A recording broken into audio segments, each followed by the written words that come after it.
Hello, hope all of you are doing fine. Today, I will ask a rhetorical question and that will form the basis of my discussion. Have you ever felt invisible? Or have you ever made someone feel invisible? Less recognized, less embraced, or not seen at all? In whichever spaces, it can be your home, it can be an office space, it can be in an open space like a market, or any of those places. Have you ever felt invisible? Or rather, have you ever made someone else feel invisible? So what informs the basis of my rhetorical question? Yesterday, I attended a Deaf Empowerment Week forum that was organized by the Kakamega County, among other sponsors. It was a great event because I got to interact with so many people, and among them our deaf community at the county level. And as I was listening to various speakers share their views, and also the deaf community share their own views and their own vision and passions in life, I felt that at times we make people feel invisible. We make them feel less seen, less embraced, less recognized in various spaces. It can be in your home or even in an office setup. And there are few views that got my attention, and those are the views that informed this discussion. One of the attendants asked this question, or triggered this question: how is a deaf person or a person from the deaf community attended to in a hospital setup? How are they able to communicate their issues or their concerns to the attending nurse or physician? Who helps them to communicate their concerns in such a setup? Do you have translators? Or rather, do you have people in those particular facilities who can understand them using the sign language? And that triggered me to come up with this episode, just to educate you or to share my views on why it is important to either not make other people feel invisible, or at the same time not allow ourselves to make other people less visible. The second question was this: when you are hosting or holding county events, are we always aware that we might be having members of the deaf community among the audience? Do we always have an interpreter, a sign language interpreter for that case? In most cases, we don't. And the person who asked this question was very particular. He said, we have challenged them or requested them to be attending budget-specific events at the county level. But then, when such forums are called upon, have we ever thought of how they'll be able to understand the information that is being conveyed to them by the various stakeholders in those forums? And lastly, at the county level, in the various sectors or in the various departments, do you have people who can understand them? Because they might be requested to avail themselves for job opportunities at the county level. They might be requested to attend interviews. But even in an interview setup, do you have people who can attend or understand them? So those are the three questions that are forming the basis of my discussion today.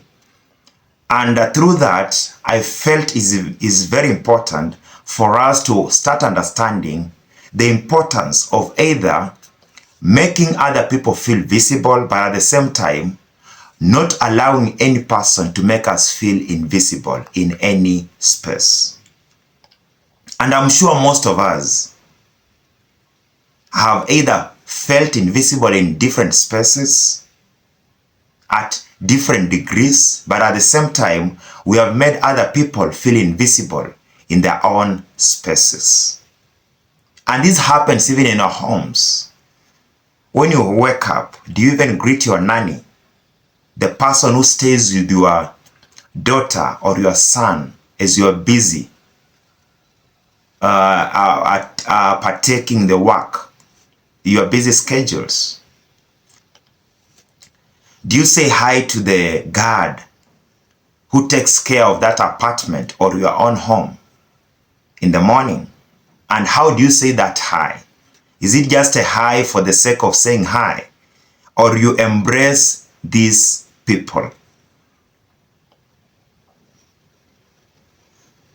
In malls, in supermarkets, in entertainment joints, do you take some time to interact with that bouncer? To interact with that waitress?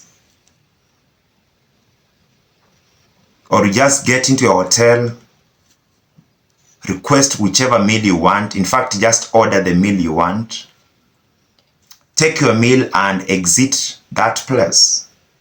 Have you ever felt it's important or is about time you start recognizing the role those waitresses are playing in those places? Some of them have got tags.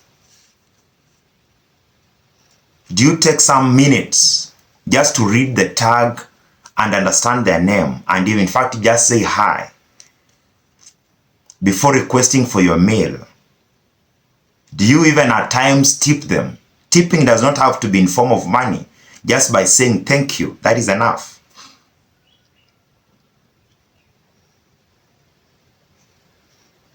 And when you go to meetings, when you go to offices, understand we've got busy schedules, yes. But do you take some time to say hi to the people who are taking care of the spaces, the tea girl, the secretary, the person who is in charge of cleaning those places? Do you say hi to those people? Do you take some few seconds or minutes to interact with them? Or you just bypass them because you've got an impromptu meeting with the head of a certain department or with the head of that organization? Let us start appreciating the value of each and every individual in our lives, regardless of their establishment. Their level on the economic cadre is very important for us to start reducing the level we make other people feel invisible in our own spaces. Take note of this. As you are sleeping peacefully in your house with your wife and even your kids, there is someone out there who is guarding your compound, who is guarding your life. That is your night guard. As you are enjoying a honeymoon, a vacation, there is a police officer, a traffic police officer, a military officer who is out there guarding the internal and external security of your country for you to have a safe vacation. As you are busy in that mall, in that bank, there is someone at the door to ensure that there is smooth facilitation on what is going on in that bank hall. Those people are very important. And the least we can do is to appreciate them and make them feel visible. As you are organizing for an event, regardless of the type of event you're organizing, you should be aware that not every person will understand the language you're speaking. We might be having people who don't understand the language you're speaking. We might be people who don't at all understand even the language itself. They need a sign language interpreter. We might have people who need special attention. They need special aeration. They've got their own conditions. We might have people who will have to need a special place for them to sit. Do we always attend to those important people who are just people just as us in our community? Because it is as important as just any other thing you can do to any person in this world. And I've learned this, that regardless of what you do or where you fall in the cadre of life, the human relations, the human interactions will never be replaced. For those who have been following me, there is a time I shared my story with you on how I met an old man in a supermarket, and I could see him trying to inquire from one of the people in the supermarket if he can be allowed to pay for a packet of porridge flour using using the bonga points. And that got into my head, and I was it just triggered my mind, and I was conflicted of interest. I did not have a lot of money, of course, that day, but I thought to myself, this is an old man, probably in his early 80s. He's taken some time to walk from his homestead, and he's gotten into this supermarket with this Mulikamwizi phone, that small phone, and he's inquiring if he can be allowed to pay for a 1 kg packet of porridge flour using bonga points. Of course, I did not inquire much, but I thought it wise, maybe because I overheard, let me say I eavesdropped as they were discussing that. And I thought I can pay for this packet of unga for the mzee. And what the mzee said was simply, thank you.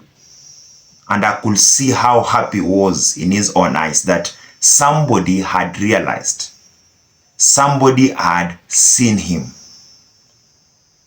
I'm not saying this to mean that the mzee could not have paid for the packet of unga. I'm just saying because that mzee felt that someone has realized or has eavesdropped on his communication or on his inquiry and has taken an action. Therefore, in whichever space we get ourselves, let us always take an action to serve another human being, to make another human being feel more appreciated, more recognized in whichever space we are in. In your own home, start embracing the aspect of even asking your own nanny, how is their family? How are their kids? Are they happy with the job? How do they feel at the end of each and every day? Do they feel happy? Do they feel appreciated in your own homestead? Do they have any challenges that they feel should be addressed? How best can you support them in their own welfare? Because they're still human beings.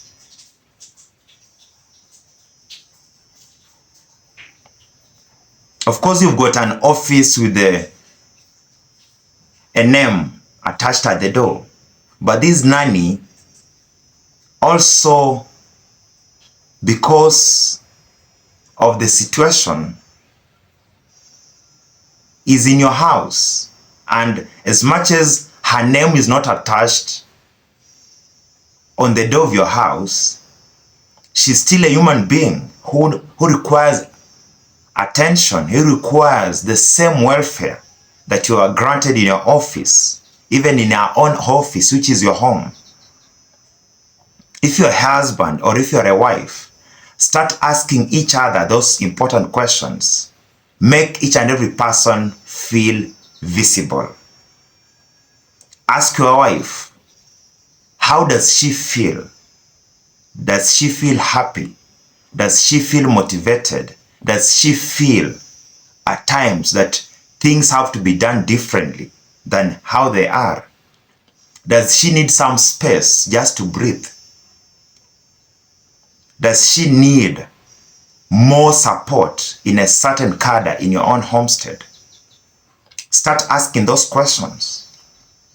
If you're a wife, also trigger the same questions to your husband, to your boyfriend, to your girlfriend, to the person who is close to you, to your guardian. Ask those important questions. Always make the person who is next to you feel visible, feel seen, feel appreciated. When you get into that mall, or when you dash into that mall to buy the mid-size pizza, take some few minutes just to read the name of the person who is serving you. It is always on a tag. Read that name, call them out by their name. Hi Asha, please serve me. Or may I have my order? How is the job today? Are you happy? Most of them will be happy just to listen to you. It doesn't take 10 minutes. Just 3 minutes and you're done. You've connected. You've made a soul feel special. In that office, when you get into that office, ready to see the departmental head or your governor, take some few minutes to speak to the PA. Take some few minutes to speak to the person you've seen right at the door, the security guard, the person who ushers you in, the person who gives you direction on how to maneuver the office. Say hi to them. If possible, ask their name. Ask them if they're happy with their job. In that case, we shall be making other people feel appreciated, feel visible in their own spaces in life. When you get into a mall, when you get into an office, when you get into a meeting, ensure you embrace that aspect of even asking the person who is seated next to you, even in a church. Have you ever wondered that you can sit in a church? That is a church, or basically a church is a communion of believers. But being among the communion of believers, we see so many people who sit on the same pew next to each other, but you don't even turn your head just to say hi to the person seated next to you. You don't even turn your head to check if you are properly seated, to also allow them to properly sit on that same pew. Yet you are in a church setup where each and every person is perceived or deemed to be seeking God's providence in his or her life. Let us embrace that. Not everybody who is in that meeting or who is in that assembly or who is in that forum is at the same level. People are undergoing a lot. Just a few days ago, I heard of a suicide case. And that is not just one case. It is just one in so many other cases of suicide. Why do we have an upsurge or a plummeting rate of suicide cases? People are not opening up. Why are they not opening up? We have made them feel invisible. We have made it so hard for someone who has stayed hungry for 2 days to seek help. We have made it so hard for someone who is nursing depression, a wound from a breakup, a wound from a violent divorce, to speak out. Because we shall judge them, we shall gag them, we shall violently attack them on social media. We shall scrutinize their past, their present, and even future life. We shall censor them. We shall pigeonhole them. But what if we start by asking the right questions? What if we start by talking to these people rather than talking at them? Take some few times, some few moments, so that if you've got friends, ask them how they're feeling. If you've got family, ask them how they're feeling. Trigger that conversation. And how do you trigger it? Just by saying hi. How is your day? Are you happy today? That is enough. Somebody will feel appreciated. You might be stopping a suicide case. And I've seen these, and this is an African trend, a Negro trend, a trend that I feel should be stopped. We are always very fast to attach a picture and write rest in peace. We are always very ready to contribute towards burials. But then, why don't we also use the same energy that you use to type rest in peace to contribute to funerals, to also support these people in their own daily welfare? Why don't we support these people? Cater for their hospital bill. Rather than waiting until they are dead for us to have a budget of 700,000 for their burial.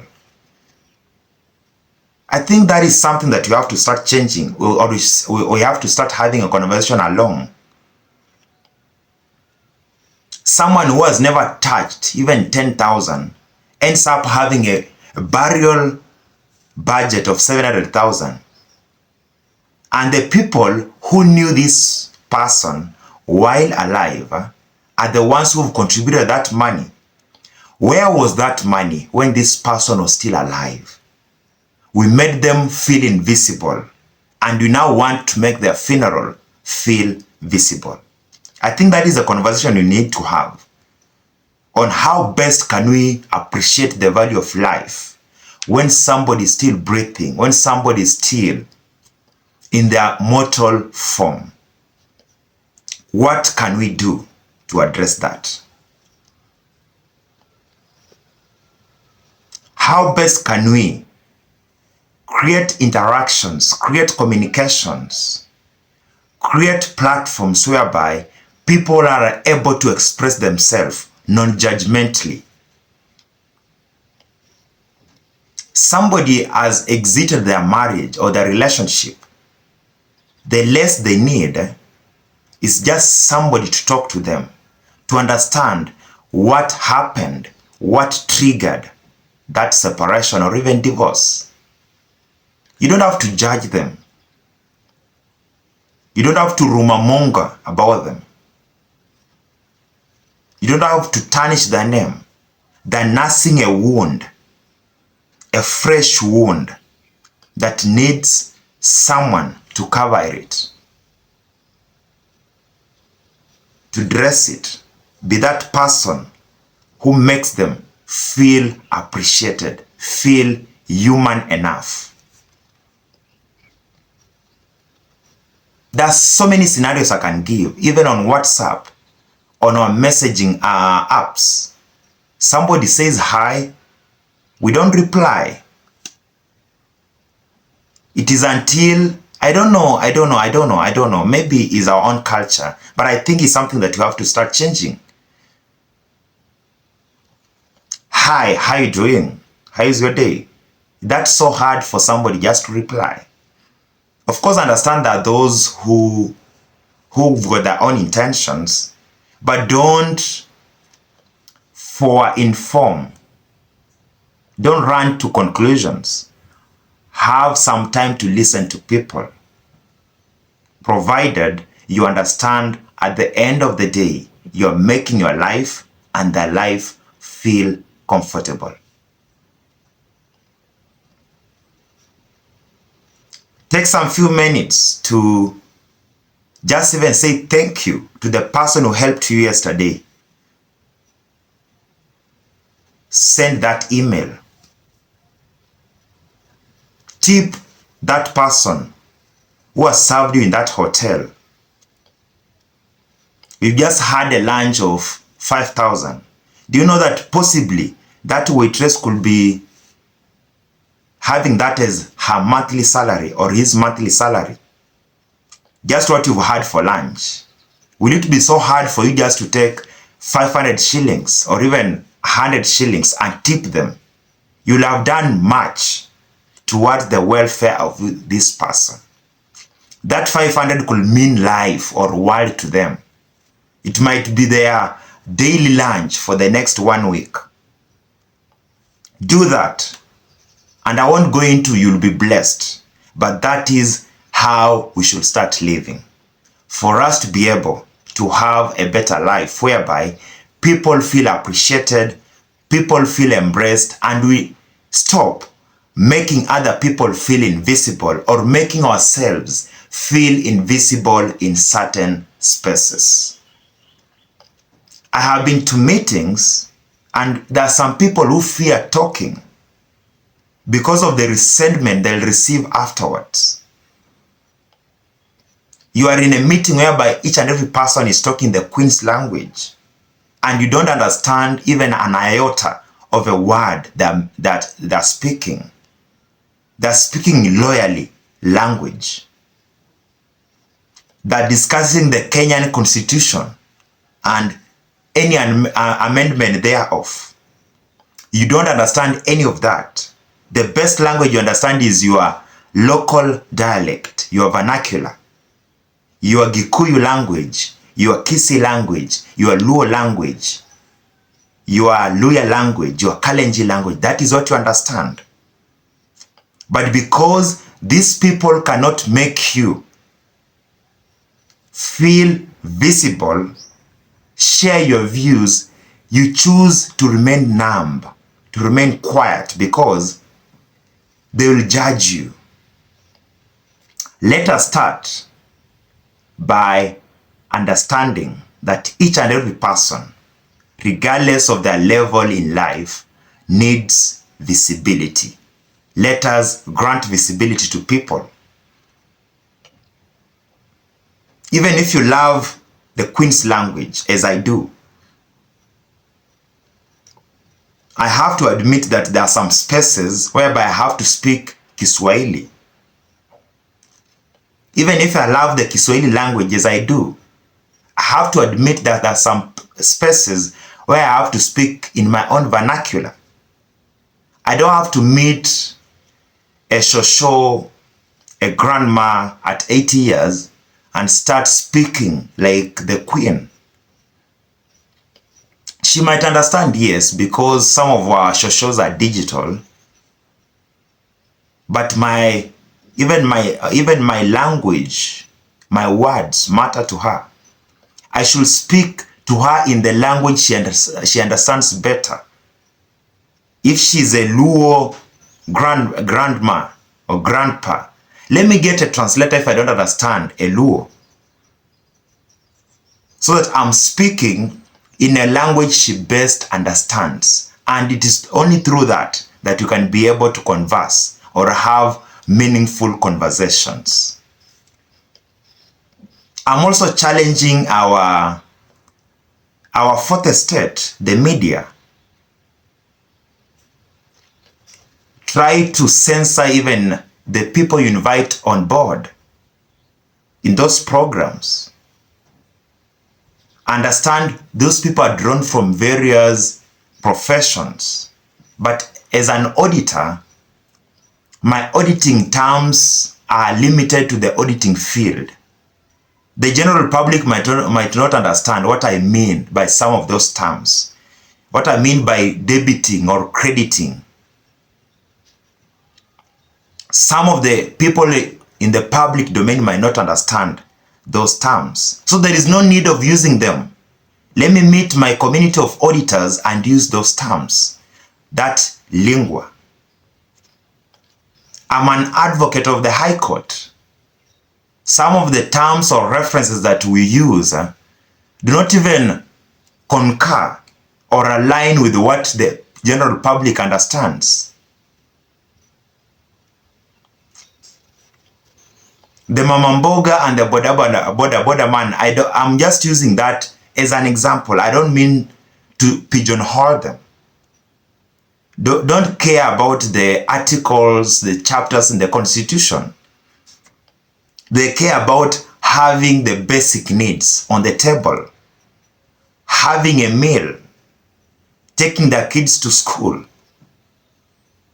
being guaranteed that when they go to a hospital, there'll be drugs and there'll be doctors. They don't care about those other things. As advocates, you can discuss that in your own advocates guild or in your end year meetings. But then to the public, they make less sense. To our politicians, I'm sure you are the only people who understand this better. You talk to people in their own language. I just feel that we all embraced that same facet in any field that we go, whereby we always make people feel visible. Let's do that.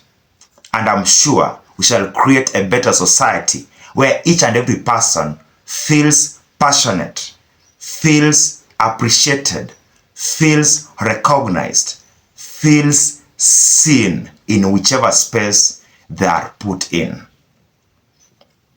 I'm challenging us as human beings. I'm challenging us as Kenyans, and I'm challenging us as Africans. Let us start by ensuring we make people feel visible. Visibility is next to growth and transformation in life. Therefore, my final word is this. For an epilogue, this is my invitation to each and every one of you who has been blessed in life with whichever little or much you have to make other people feel visible. As a nanny, once your boss makes you feel visible, also make your kids at home feel visible. Ask them how was their day at school. Did they enjoy that math lesson? Did they have lunch? Did they interact with their friends? Ask them those questions. Even as a person who comes back at home after a busy day, don't just have a meal and go to bed. Ask your kids. Ask your partner important questions that will trigger a conversation that will make both of you feel visible in that space. My invite is simple. Let us make other people in their own spaces or in our own spaces feel visible. Thank you. It has been the Indomitable Tech, and until next time, adios.